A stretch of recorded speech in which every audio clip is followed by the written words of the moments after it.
کامیابی ایک خوبصورت تتلی ہے جس کے تعاقب میں انسان بہت دور نکل جاتا ہے، اپنوں سے دور، اپنی حقیقت سے دور، اپنی بساط سے باہر اور اپنے جامے سے نکل جاتا ہے۔ اکثر اوقات وہ کامیابی کی سر مستی میں اپنی عقابت برباد کر دیتا ہے۔ کامیابی ایک کھلونا ہے، اس کے اصول کا عمل انسان سے منزل کا شعور چھین لیتا ہے۔ اس میں کوئی الجھاؤ نہیں، کوئی ابہام نہیں۔ ہم ایک خواہش کے حصول کو کامیابی کہتے ہیں اور اس کامیابی کے ساتھ ہی دوسری خواہشات کا دم توڑ دیتے ہیں، اور یہ کامیاب خواہش اکثر خواہش نفس کے سوا اور نہیں ہوتی۔ ایک محنت کرنے والا انسان کامیابی کی خاطر محنت کرتا ہے۔ دنیا میں مختلف قسم کی محنتیں ہیں، اس لیے مختلف قسم کی کامیابیاں ہیں۔ برے مقصد کے لیے محنت اگر کامیاب ہو بھی جائے تو وہ ناکام ہے، اس کے برعکس اچھے مقصد کی محنت اگر ناکام رہے تو بھی کامیاب ہے۔ کامیابی کا اصول اتنا اہم نہیں جتنا مقصد کا انتخاب۔ چیونٹی صبح سے شام تک محنت کرتی ہے اور اس کی کامیابی یہ ہے کہ خاک راہ میں رزق مل جائے۔ گیدڑ کی کامیابی یہ ہے کہ اس کی پرواز مردار کا راستہ دکھائے۔ مکڑی جال بناتی ہے، کتنا خوبصورت، ایک میتھمیٹیشین یا ایک انجینئر کی طرح۔ اس کا مقصد جالا نہیں، مکھی ہے۔ وہ مکھی کو پکڑنے کے لیے خوبصورت جال بناتی ہے اور یہ اس کی کامیابی ہے۔ کامیابی کے پیچھے انسان کی اصل خواہش چھپی ہوتی ہے۔ اس خواہش کا مطالعہ کیا جائے تو کامیابی کا اصل مفہوم سمجھ آ سکتا ہے۔ کامیابی کی تعریف کرنا مشکل ہے۔ آج کل کامیابی مقابلہ ہے، اپنے ماحول میں اپنے سماجی معیار کے مطابق سبقت لے جانے کو کامیابی کہتے ہیں۔ کامیاب انسان اسے کہتے ہیں جو اپنے گرد کے انسانوں میں نمایاں ہو، ممتاز ہو، سبقت لے جانے والا معزز کہلاتا ہے۔ کامیابی کا مدعا سبقت لے جانا ہے، شہرت حاصل کرنا ہے۔ کامیابی کا سفر خود غرضی کا سفر ہے، یہ خطرے کا سفر ہے۔ خود غرضی نہ ہو تو انسان کیسے کامیاب ہو؟ دولت جمع کرنے والے کیسے کامیاب ہو سکتے ہیں اگر وہ بے حس نہ ہو؟ دولت تقسیم کرنے والا کبھی دولت جمع نہیں کر سکتا۔ کامیاب مہمان کبھی کامیاب میزبان نہیں بن سکتا۔ محبت کامیاب ہو تو شادی کامیاب نہیں ہوتی۔ بینک کا کام کرنے والا وہ رزق نہیں بن سکتا۔ کامیاب انجینئر، کامیاب ڈاکٹر، کامیاب وکیل کی زندگیوں میں بڑا فرق ہے۔ ہر کامیاب آدمی دوسرے کو ناکام سمجھتا ہے اور یہی ناکامی کی دلیل۔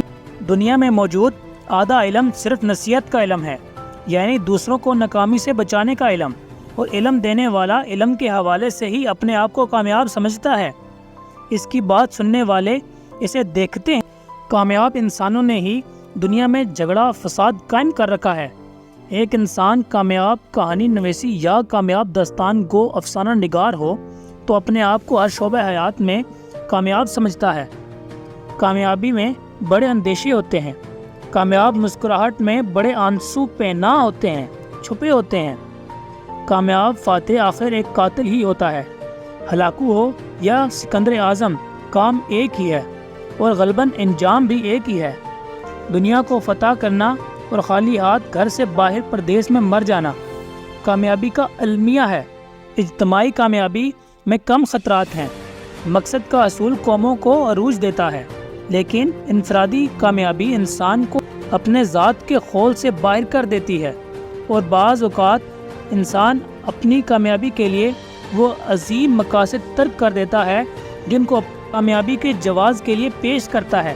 مثلاً ایک ڈاکٹر کو لیں، ڈاکٹر کا مدعا اور اصل مدعا خدمت انسانیت ہے، مریضوں کی خدمت، دنیا سے بیماری کو کم کرنا، اور اسی طرح نیکی اور عبادت کو اپنی کامیابی کے جواز کے طور پر پیش کرنا۔ لیکن ایک کامیاب ڈاکٹر آہستہ آہستہ اپنی کامیابی کے تقاضوں سے مجبور ہو کر اتنا بے بس ہو جاتا ہے کہ بے حس ہو جاتا ہے۔ وہ مریضوں سے فیس وصول کرتا ہے نیکی کی بجائے مال کا معاوضہ، اور یہ عمل اس حد تک بڑھ جاتا ہے کہ عذاب کی صورت اختیار کر لیتا ہے۔ میڈیکل سینٹروں کی تعداد میں اضافہ خدمت خلق کی بجائے طب کو انڈسٹری میں تبدیل کر چکا ہے۔ کامیابی کے دامن میں حسرتیں ہوتی ہیں۔ کامیابی کا انجام اکثر اوقات ایک مقصد کے برعکس ہوتا ہے جو کامیابی کی وجہ ہے۔ انسان لوگوں میں عزت حاصل کرنے کے لیے کامیابی چاہتا ہے۔ اگر عزت نہ ملے تو لوگ سکون حاصل کرنے کے لیے دولت چاہتے ہیں۔ اگر سکون نہ ملا تو کامیابی ایک محدود دائرے تک ہی کامیابی کہلاتی ہے۔ ماحول بدل جائے تو کامیابی کا تصور بھی بدل جائے گا۔ محبت کی کامیابی اور محبت کی ناکامی میں چند فرق ہوتے ہیں۔ کامیابی کے لیے اس ماحول کا جائزہ ضروری ہے جس نے کامیابی کو تسلیم کرنا ہے۔ اگر ماحول اور فرد کے معیار میں فرق ہو تو کامیابی کا تصور ختم ہو جاتا ہے۔ دنیا کے عظیم رہنما وقت کے دیے ہوئے معیار سے بلند ہوتے ہیں اور اپنے معیار کو خود بناتے ہیں۔ وہ کسی پہلے سے طے شدہ اصول پر اپنی کامیابی کا انحصار نہیں کرتے۔